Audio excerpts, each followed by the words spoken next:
ជាបឋមក៏សូមធ្វើការជម្រាបសួរ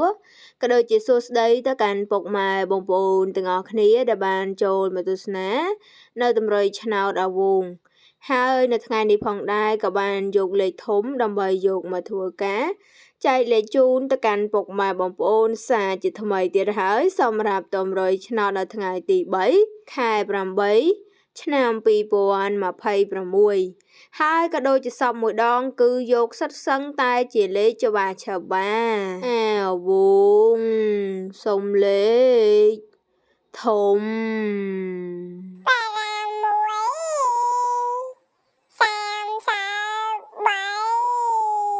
អាវងសុំលេខធំ